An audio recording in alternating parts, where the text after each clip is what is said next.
With the 2019 NBA draft finally done and many trades being completed, there have been a lot of changes in the NBA landscape.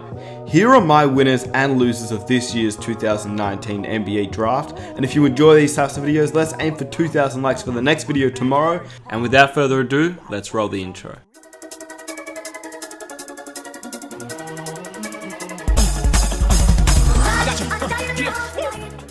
My winners. Number 1, the Atlanta Hawks. They made a trade with the New Orleans Pelicans to get the 4th overall pick in exchange for the number 8 overall pick, the number 17th overall pick, and the number 35 overall pick. They drafted DeAndre Hunter at 4, which I predicted in my mock draft, and they also got Cam Reddish. I did not expect Reddish to fall to number 10, but I did expect him to be drafted by the Atlanta Hawks either way, with their original number 8 pick. And if you rewind in that video, I am very high on Cam Reddish. Atlanta gets a rookie with one of the highest floors of anyone in this year's draft in DeAndre Hunter, as he has the potential to be a great player in the league on both offense, but especially on the defensive end. And that's what the Hawks really needed, as they have Trae Young, Kevin Huerter, and John Collins, who are all great offensive players, especially Trae Young and Huerter.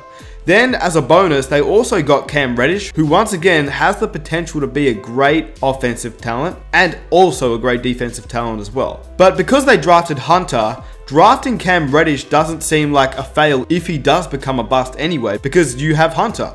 So you may as well take a risk on a guy that was seen as a top 3 pick only just a few years ago, as he was one of the stars of his draft class in high school. Getting both Hunter and Reddish, not to mention they also drafted Bruno Fernando at pick 34, which is, to me, insane. That is a great pick at number 34. Only last year I thought he'd be a top 20 pick in this year's NBA draft. He already has an NBA ready-made body, kind of like when DeAndre Ayton was entering the league. We could tell he was a man amongst boys. And Fernando has that similar type of build. He averaged almost 14 points, 10.5 rebounds, and 2 blocks in 30 minutes per game. So Hunter, Reddish, and Fernando to pair with Trae Young, Kevin Huerter, and John Collins, the Atlanta Hawks may have one of the best young cores in the NBA, and they may have done the best in this year's NBA draft, in my opinion. Number 2, the New Orleans Pelicans. Not only did they win by drafting Zion Williamson alone, it wasn't just the Zion Williamson pick that made them winners in this year's NBA draft. Obviously, this was a great moment for the Pelicans, as they now have another franchise player to build around. But we basically all knew this since the NBA lottery. We knew he'd go number 1, we knew he'd go to the Pelicans, so why else were they winners in this year's NBA draft? Well, to figure this out, we have to go way back. David Griffin, since taking over, has done some incredible moves that I think have gone a little bit under the radar. They started off this draft with just the 1st overall pick and the 4th overall pick. They obviously drafted Zion Williamson, which was something that everybody knew, but the Pelicans flipped that 4th overall pick and Solomon Hill's expiring contract and the 57th overall pick to the Atlanta Hawks for the 8th, the 17th, and the 35th pick in this year's NBA draft.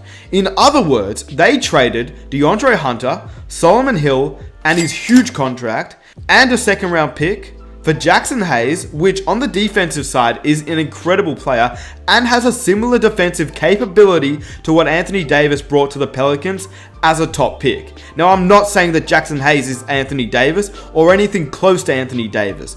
All I'm saying is, on the defensive end, when you watch him, he has the athletic ability and just defensively is a really talented player. Not to mention, the Pelicans were in need of a center, and they drafted arguably the best center in this year's NBA draft and a guy with a lot of potential.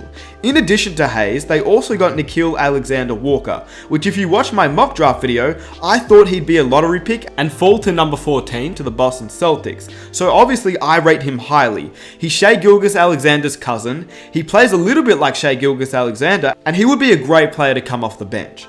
Considering they got rid of the contract of Solomon Hill, that leaves the New Orleans Pelicans with $30 million in cap space, which is enough to sign a free agent at good money. So they managed to turn Anthony Davis into Lonzo Ball, Brandon Ingram, Josh Hart, Jackson Hayes, Nickeil Alexander-Walker, the 35th overall pick, which they selected Marcos Luzada Silva, a guy from Brazil. They also get LA's 2021 pick if it falls in the top 8, LA's 2022 pick if it doesn't. They have a chance to swap with the LA Lakers in 2023, and they also get LA's pick in 2024 or 2025.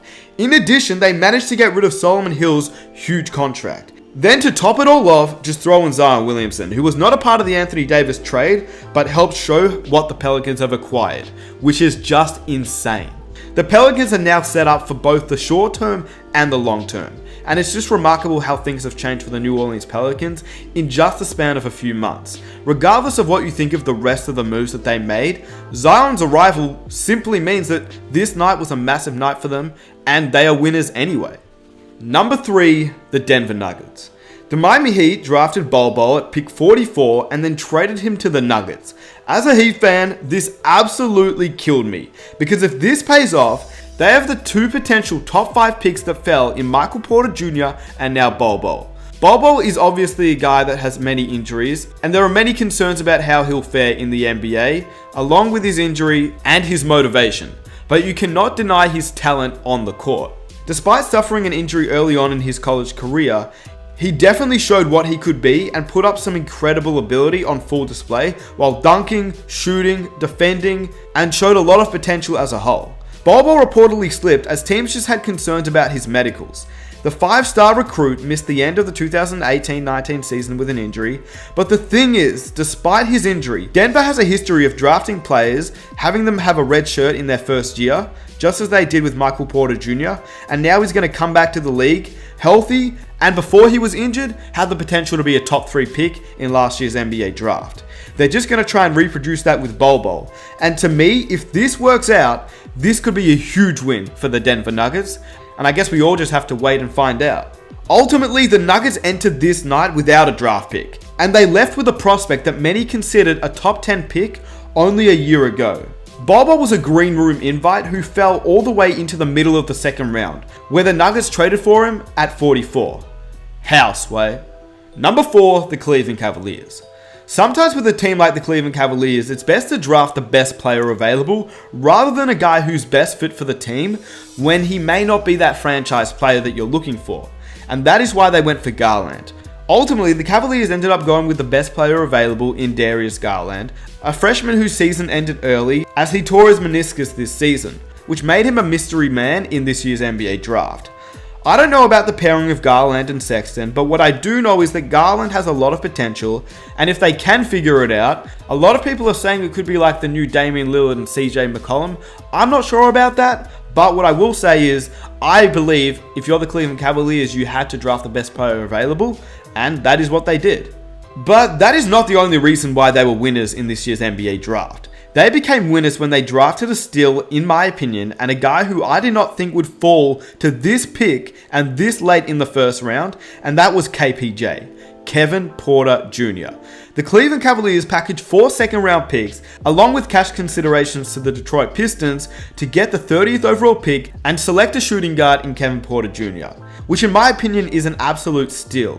And the reason he fell was due to his so-called immaturity, but if it wasn't for that, his offensive skill set would have made him top 10 to top 15 pick in my opinion. If he figures it out, the Cleveland Cavaliers could have a legitimate scoring threat within a few seasons alongside Garland and another first round pick in Dylan Winder, who showed potential as a 6'8" forward and a guy who averaged 21.5 points per game while shooting 67% inside the arc and 43% from beyond the arc. He is a guy that is worth taking a risk on, and the Cavaliers' future looks very promising. Not to mention they still have Kevin Love, which they can trade away to a contender for even more young assets. Now, these are my losers.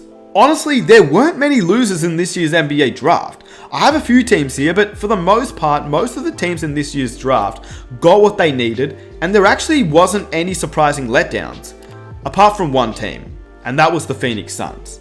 The biggest loser that I have is the Phoenix Suns. Cameron Johnson is who the Suns picked at number 11, when they literally had the 6th overall pick and had a chance to draft a point guard, and that point guard would have been Coby White, which even if they didn't want White paired up with Devin Booker, he is still a point guard that they could have tried out, and a point guard that the Suns desperately need. I have no idea what the Suns were thinking to reach for Cameron Johnson with the 11th overall pick, and they added Dario Saric a year before he hits restricted free agency. Literally, what the actual f***? Even Cameron Johnson's teammate, Coby White, was surprised.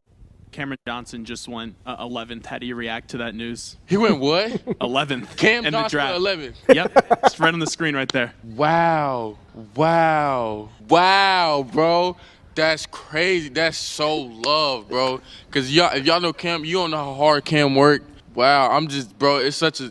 That's crazy, bro. Like, he proved it night in, night out that he deserves to be, in the conversation for a lottery pick, man. Wow, bro. I'm getting chills up here. Okay, maybe he was more surprised that he got drafted and was really happy for him, but surely a little bit of that reaction was his surprise that he got picked this early, when he was projected to go in the 20s. Cameron Johnson has had some health issues as well. He's been injured in every season that he's played in. He's had surgeries on both hips. He's a guy that could have been drafted around the 15 to 20 range, and instead of drafting a point guard, they drafted a small forward when they really needed a point guard. Literally, all they acquired from trading the 6th pick for the 11th pick was Dario Saric. That is not worth it in my opinion, and in fact, they got robbed.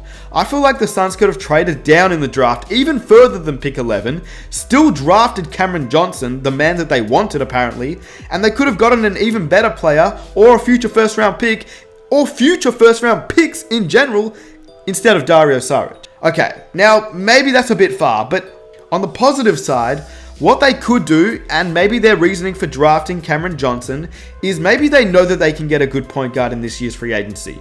I don't know, but D'Angelo Russell seems like a guy that could be on the Phoenix Suns next season. There's been a lot of rumors and speculation, and many people have come out and literally stated that he will play there next season. But at the same time, there's also been speculation and a lot of people denying this claim, but I just don't believe either claims. I believe there's 100% fact that Russell does not know what he's doing next season, because I feel like his decision will just fall on the decision of Kyrie Irving in the end. In saying that, what Cameron Johnson is good at is his scoring, and he's arguably the best shooter in this year's NBA draft. So pairing him alongside Devin Booker and DeAndre Ayton isn't a bad fit, but it's just not who I would have taken. The next loser is Chris Dunn. Whilst the Bulls were winners in this NBA draft, Chris Dunn was definitely a loser. With the Chicago Bulls taking Kobe White, that obviously isn't a good sign for the current point guard of the Chicago Bulls. He was a top 5 pick in 2016 and he's already on his second team after being drafted by the Timberwolves. He's yet to show any sign of consistency, and now that he's been replaced and most likely going to be the backup point guard, once again, it just doesn't seem good. White seems like the guy for the future for the Chicago Bulls to pair up alongside Zach LaVine, Wendell Carter Jr. and Lauri Markkanen. Dunn may be on the outside looking in now and he may be traded in the near future. Lastly, the last loser that I have is my own team, the Miami Heat. Now, it's not who they drafted. I actually really like who they drafted. I think Tyler Hero will be a decent player in this team. He won't do anything special for us, I don't think, but he seems like a guy that will help us out. We obviously need scoring and shooting, and that's what he provides us. But literally that Bol pick. Why not keep him for the team, just for a year, let him rehab, and when Hassan Whiteside heads into free agency next season, at least we have Bol on the team, so we can see what he can do when he gets healthy. It does not hurt the team at all. Traded him away for literally nothing. Miami got a future second round pick and cash, when literally all we're going to do is draft another player with that second round pick next year, who I guarantee has a 95% chance to be worse than what Bol will become. I just don't understand as a Miami Heat fan. Why not take the risk? It was your 44th pick. Are you serious? Anyway, with that said, if you guys enjoyed this video, be sure to leave a like, subscribe if you're new, comment down below your winners and losers of this year's NBA draft. Follow me on Instagram and I'll catch you guys in my next video. I am out. Peace.